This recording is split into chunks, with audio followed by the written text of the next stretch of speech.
Dad gave me some wise words when I started dating. He said, "Son, highly respected men do not tolerate any disrespect, manipulation or lies from girls or women. Be confident in yourself and always be a highly respected man." Bad news, darling. The merger meeting was just rescheduled, and I have to leave tomorrow morning. I won't be back until the end of Sunday. I know how important this wedding is for you, especially since you're the bridesmaid. You have to understand I've just been promoted to financial director, and I can't miss the meeting because so much depends on it for the company and our future. You'll have to go without me, sorry. Are you serious?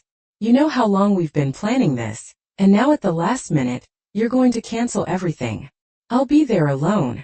Do you even realize how awkward this will be for me? Have you tried to do anything? Can't anyone else go in your place? Vera, this deal is valued at more than $2 billion, and I am leading this project. You know how hard we've worked on it over the past year, and no one else can take my place. Our success depends on the jobs of so many people. Sorry, I know it's hard, and I will make up for it with the bonus money we will get from this deal.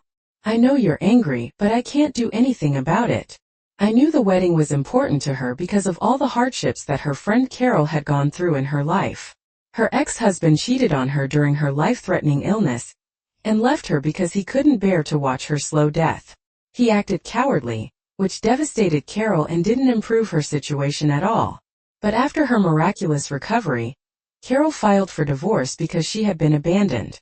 For the next 5 years she lived in depression, with all her friends and family by her side, trying to encourage her, but it was in vain. Then one day she met a guy in the grocery store, and her world blossomed. She became herself again. The prayers of her friends and family were heard, and everyone wanted to celebrate the joyous event. Brandon, her fiancé, deeply loved her and planned this stunning wedding. Vera was her best friend and maid of honor. She was always by her friend's side. I knew this was important to Vera, and I didn't want to cancel, but I couldn't do anything about it. I knew I would have to make up for my fault with her somehow and find a way to soothe her anger before leaving for my trip the next morning. I tried to kiss Vera goodbye, but the door to our bedroom was locked, and she wasn't going to open it for me. I told her that I loved her and would call when I landed in Germany, not receiving any answer. I sadly headed to the limousine waiting for me, which would take me to the airport. I felt terrible and miserable because of her actions and her lack of understanding of my situation. After 19 years of marriage, I had expected more patience and care. I called her before the flight, but her cell phone immediately switched to voicemail. I left her a message with apologies once again, hoping for a response. I sent another message before takeoff, and one more when I landed 10 hours later. As usual, there was no answer, no voicemails, no texts. I knew she was angry, and I would have to apologize for a long time to regain her favor. With no other choice, I called our twin daughters at college and told them about my trip and how my work plans had changed. Their mom was upset with me and not answering my calls, so I asked them not to say anything and just check on her to make sure she was okay. I told them that I was worried about her, and I would feel much better if they could tell me that she was fine. They understood and told me they loved me. They had always been Daddy's girls, and I loved them very much. Germany. After arriving at the hotel, I called my general director to find out the latest news. To my horror, the meeting had just been canceled because the general director of another company had lost a family member, and the meeting would have to be rescheduled. I immediately called the airline and booked a direct flight to Chicago, which was only 30 minutes away from the venue since the reception started at 7 p.m. I decided I could arrive by 9 p.m. and still be a good husband. I was sure that this would make her happy. After I picked up the car, the GPS instructed me how to get to the reception hall. It was just after 9 when I arrived at the reception, and the celebration was in full swing. The music was loud, everyone was dancing, and the champagne was flowing. There were many drunk people enjoying themselves and celebrating. It was truly a joyous occasion, and I was happy to be there. Although I really wanted to be with my wife at the reception, there were more than 200 people, and I couldn't see Vera when I entered. I approached the open bar and ordered a double bourbon, stepped aside, and looked around the crowd for my wife. I was reflecting on our past and how we ended up here. Vera was 5 years older than me, and had recently divorced when we met. Her ex-husband, Dr. Clayton Adams, was a resident at Mercy Hospital when they divorced. Dr. Clayton, as he liked to be called, was caught cheating with one of the nurses at the hospital. When Vera found out about this, she kicked him out. Devastated by his betrayal, she wanted children and a happy life. But this jerk destroyed her dreams. She divorced him, and after the divorce, she was in depression, and without money in her pocket because the locals earned very little money. The divorce simply divided their property. She became a waitress and barely made ends meet. Thanks to this episode in her life, she knew firsthand what Carol felt when I met Vera. It was love at first sight. I fell head over heels for this woman. Perhaps she was broken and suppressed, but I knew she was an unpolished diamond. I saw her obvious beauty, but I fell in love with her heart and her caring character. I saved her from herself, turned her life upside down, and gave her 19 wonderful years filled with the love of our twin daughters. Vera liked my serious approach to relationships.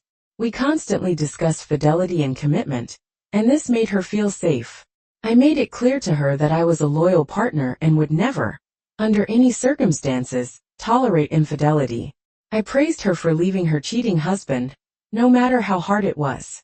I explained that many people would put up with it to save their marriage or maintain financial security, and I admired her ability to move on. This was the foundation of our marriage: trust, loyalty, and determination. Before this damn wedding, I was living a wonderful life, completely satisfied and in love. Vera looked amazing for her 44 years, but I was 5 years younger and in excellent shape. In fact, at the age of 39, I was in the prime of my strength, thanks to my regular training in the gym and 5 kilometers runs. I was at the peak of my productivity. She had an amazing body, and we were magnificent in bed. Our age difference wasn't a problem, and we rarely discussed it over the years. We raised 2 wonderful twin daughters, Mara and Carrie, who are now in college, just 4 hours away from home. They were happy, enjoying student life and preparing for their future. We had a great family and a stable marriage. I thought so. And until I saw my wife sitting alone with Clayton, her ex-husband, I knew Clayton was another of Carol's friends, but I didn't expect him to be at the wedding, not to mention being here alone without his wife. Tired from the journey and intrigued by what I had seen, I stood and observed them sitting alone together. I was struck by how friendly they seemed as they talked about their history. I decided to watch for a few more minutes to fully understand what they were doing. It didn't take long for my world to shatter. I was already about to approach them and interrupt their celebration of love, but before I could make my move, she stood up, took his hand, and led him to the dance floor. She looked stunning in that form-fitting ivory dress, and my heart rushed toward her, praying that this was nothing more than just a dance. Her brazenness shocked me as they danced several slow songs. I sipped my drink and waited to see what would happen next. I could tell she was drunk by the way she flirted, which wasn't unusual after a few shots.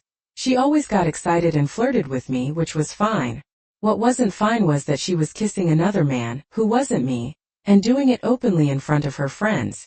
Everyone knew she was married to me, and that made me even more furious. I felt humiliated and angry, watching my wife waste her love. Still frozen in shock, my blood was now boiling as I watched him openly grab her by the ass and kiss her, and she responded in kind. My anger grew, and just as I was about to approach them and break them up, they went back to the table and sat off to the side. They started kissing like a couple on their honeymoon, and I could clearly see his hands on her chest while her hand was under the table. Just before I was about to confront them, I realized that my marriage was over. I remembered my father's words. Respectable men do not tolerate disrespect, and I decided to act, but without resorting to violence. I could have caused a scene, ruined the perfect wedding ceremony, stopped them, and prevented the events from unfolding any further. But why? I thought, if she wants him, she can have him. She is no longer mine. With strange calmness, I took out my phone, zoomed in, and took several close-up pictures, a short video, and then sent her a text message. Great news, darling, the meeting has been postponed and I'm back. But it looks like today you're in good hands. I'm going home, and I guess you'll be spending the night with Dr. Clayton now. I understand why you didn't answer my calls or text messages. Well, have fun and enjoy the demise of our marriage. Tomorrow when you come home, I won't be there anymore. I pressed send and calmly watched, wondering if she would pick up her phone and read the text. While I was watching, I saw a notification for an incoming message light up on her phone. She saw it light up on the table and picked it up. Then, she began pressing some buttons, obviously searching for the message. Vera seemed to sober up quickly, as I saw her expression turn serious. As soon as I saw her reaction, I headed from the reception desk to my car.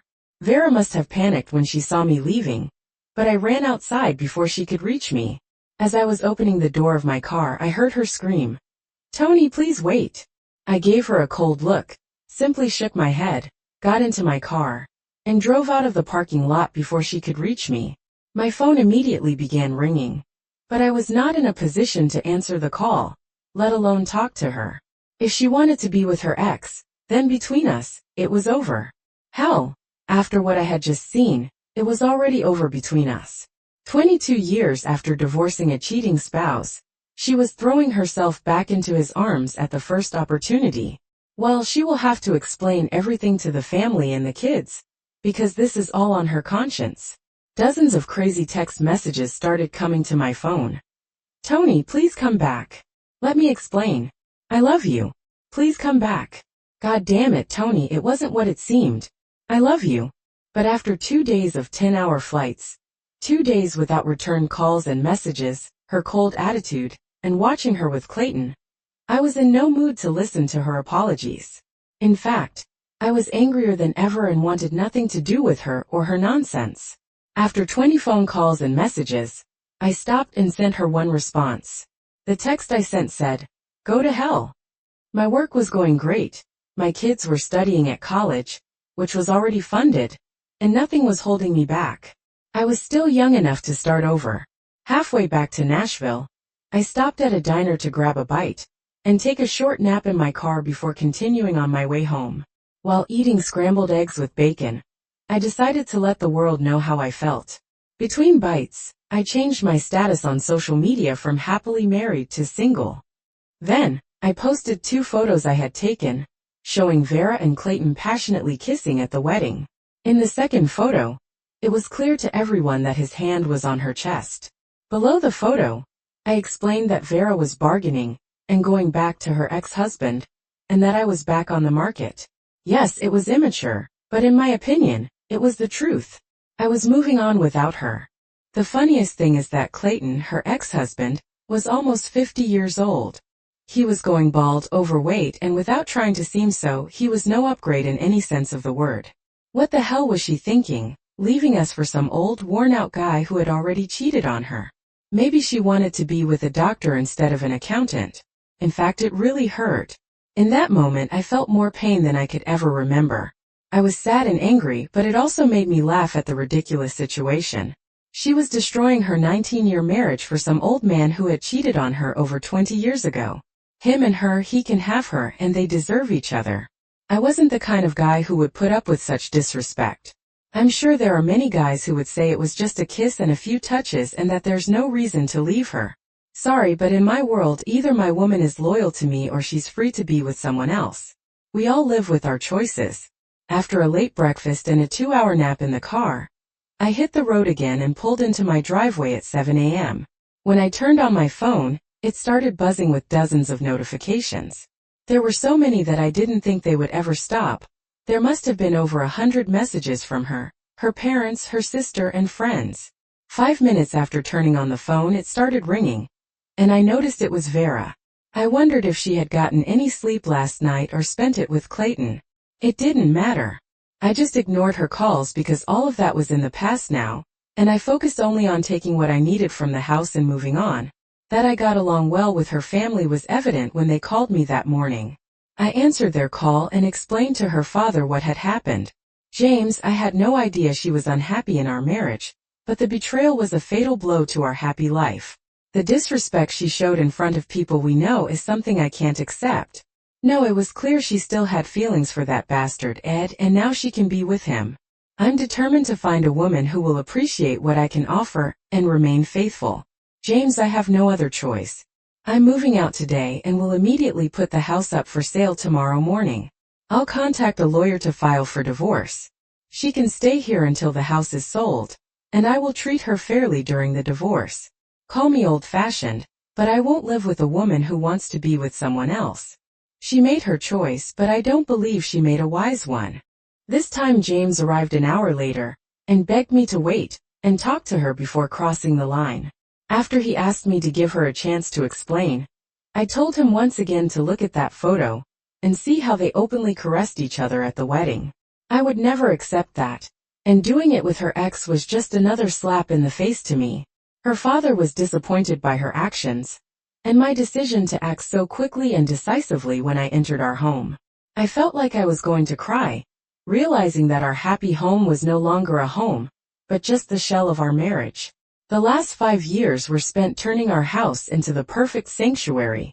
At the time, mortgage rates were below 2.99%, and the value of our home had doubled.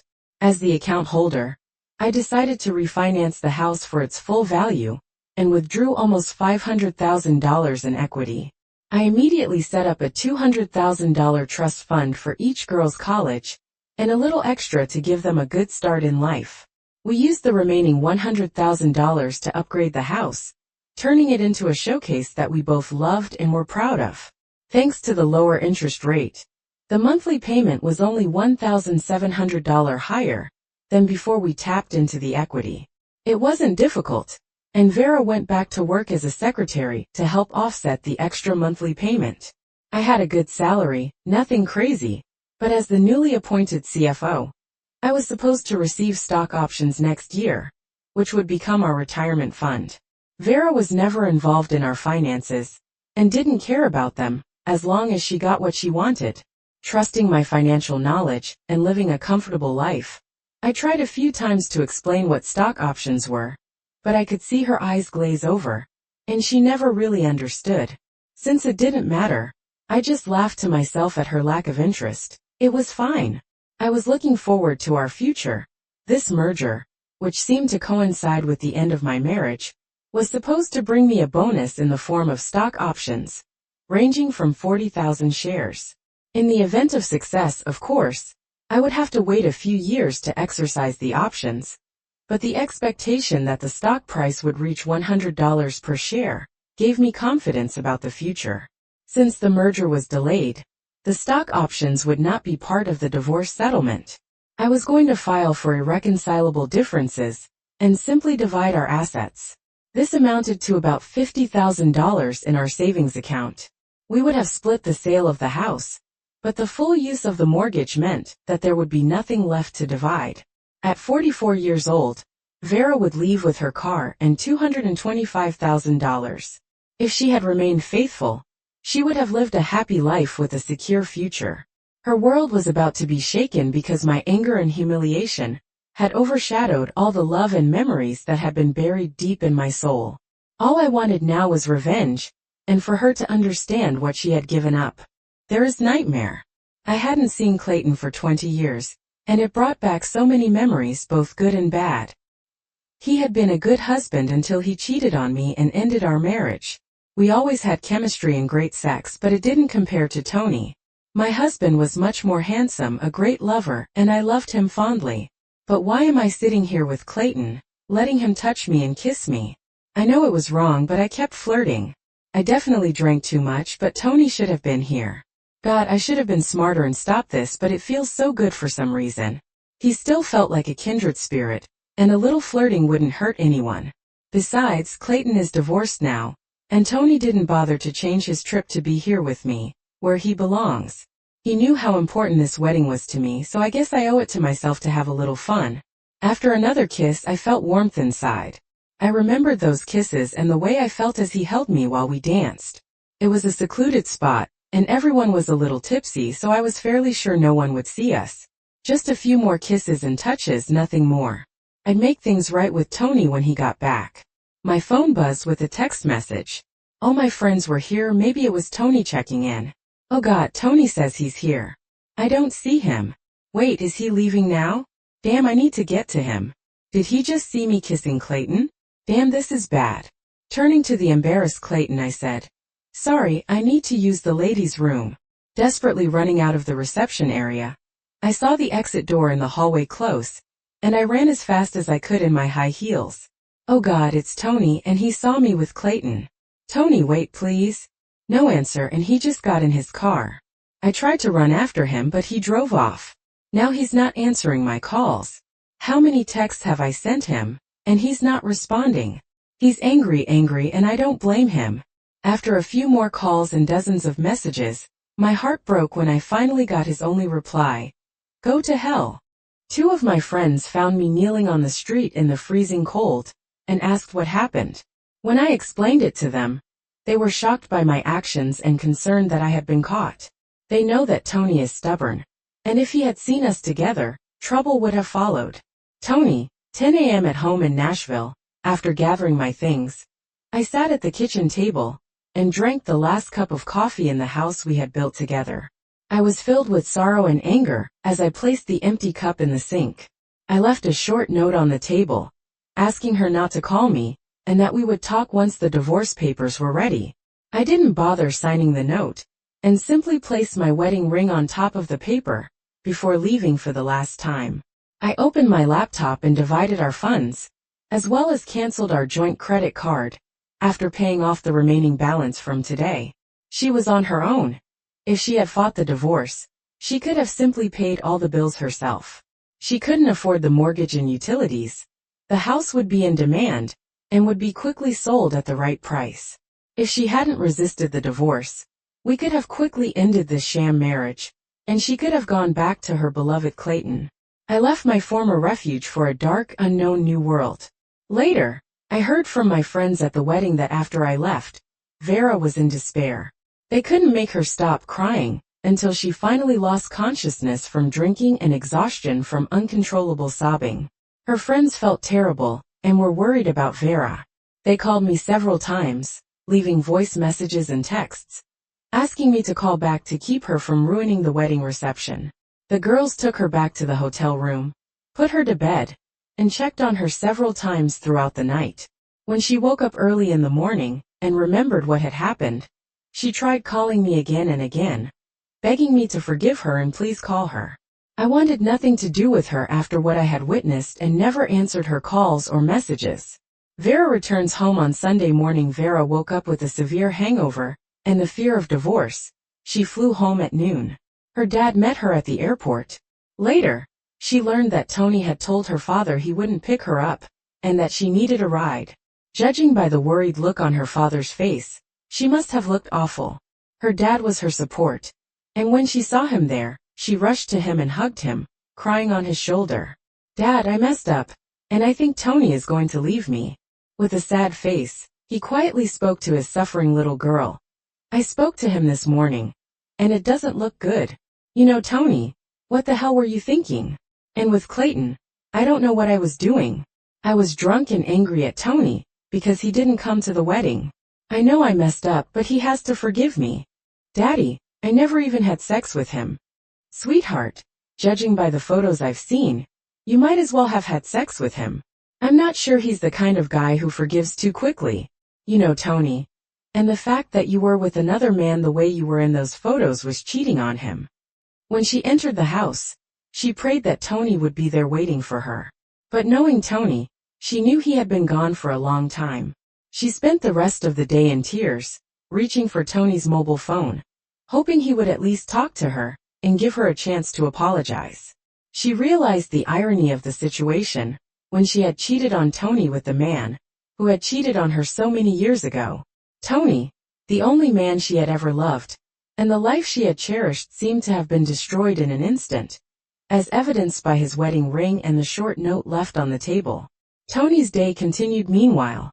I moved into an apartment provided by the company for out-of-town clients. Since no one was planning to use the apartment, I called my CEO, and he agreed that I could stay there. My CEO, Bill, is a good friend, and he went through something similar many years ago. In fact, he suggested I postpone my plans for this year to save them for the future. The next day, I went to my office on the 16th floor. Vera wouldn't have gotten through security if she came to my work, and I gave strict instructions to security to remove her from the building if she appeared. They handled their job well, and when she did show up on Monday, they told her there would be no interaction at work. She desperately tried to talk to me, but I wanted nothing to do with her. She didn't know where I was staying, and I didn't answer her calls. She was completely isolated, angry at herself, lonely, and afraid for her future, worried about their mother. I received several desperate calls from my girls. They begged me to talk to their mom. I explained that their mom had made the decision to be with another man, and everyone knew how I felt about infidelity. Before they started protesting, I explained that what she did was infidelity in my understanding. My girls knew it was better not to argue with me, and they respected my decision. I calmly tried to explain that their mom had chosen another man over me, and I no longer had any obligations to her. Our divorce was inevitable, but I would always be there for them, and wanted to keep them in my life.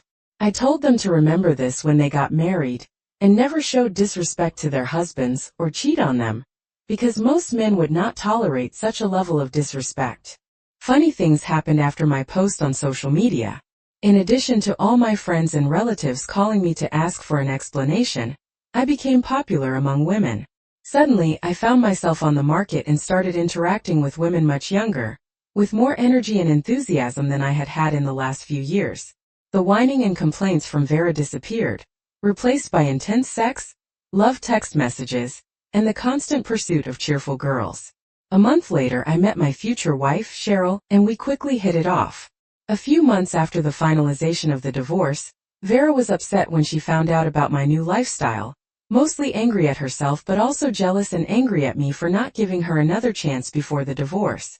I rejected all her requests for meetings and communicated with her only through lawyers. In the end, the house was quickly sold. After paying the property fees and closing costs, less $1,000 remained in the capital, which I arranged to pass on to Vera. The lawyer stubbornly defended my options, but the court ruled that they could not account for possible future earnings. They used my average income to conclude the settlement. Since Vera was working, paying alimony wouldn't be difficult, and I eventually agreed to support her for 2 years at $2,000 per month. It wasn't a huge amount, but enough for Vera to survive until she got back on her feet or found another fool to marry her. But it wouldn't be me. In the following years, I never spoke to Vera and communicated only through our lawyers. Eventually, she moved to Chicago, where she had friends in a support group. With no other prospects, she moved in with the aging Dr. Clayton. She would never be as happy as she was with me, and realized what she had given up because of her anger and selfishness. Not that she didn't know how I would react, but she made the wrong decision. She never had sex with him that night, but she knew me and still made the wrong choice, acting like a lonely woman on the hunt. We actually met at our girls' graduation party 3 years later. Vera had tears in her eyes when she met my 28-year-old pregnant wife, Cheryl, and our 1-year-old daughter, Jolene. Vera was now about 47 years old, and the years had not been kind to her. She was accompanied by Dr. Clayton, who wisely kept his distance. Later that same day, Vera finally got some time alone with me. "Tony, you never gave me a chance to apologize. I should have known better. Not a day goes by that I don't think about my stupid actions that weekend. We had everything and I gave it all up for nothing. You were the perfect husband, and I missed that wonderful life we had together. Vera, that's in the past and I forgive you. Yes, I never thought you would be in his arms while I was away working on our future. But I really need to thank you. You gave me 19 wonderful years, and 2 amazing girls. I will always love you for that. Vera, the truth is, because of your betrayal, I found Cheryl. Starting a new family with Jolene, and our newborn girl allowed me to release the anger I had been holding against you. You need to take care of yourself and live for your future. Our past is just that, the past. Good luck, and I look forward to seeing you at events in the girl's future life." Just at that moment, Cheryl came up to me with our daughter in her arms, and I introduced them. The age difference was obvious. At 47, Vera could have been Cheryl's mother. And Vera, once again, felt regret for losing the man she loved because of a night of anger and selfish actions. Over the next 10 years, we met at the girls' weddings. She never remarried, but continued to live with Clayton, who treated her well. Seeing me with my new family and 2 little girls, she remembered so many tender memories. Now that happy life she once enjoyed was gone forever, and in the end, she would live a quiet life filled with regret for lost love and good times. As the final act of revenge, that summer after my stock options were exercised, I bought my old house, which had been put up for sale again. All my family and friends except Vera were excited about the return of the old house with so many memories attached to it. My girls enjoyed visiting us and reminiscing about the time when they grew up in our loving home. It's a shame Vera chose another path. She would have liked to be here and live the life we had planned together. But life goes on. I'm enjoying creating a new life and new memories with my wonderful wife and my little girls.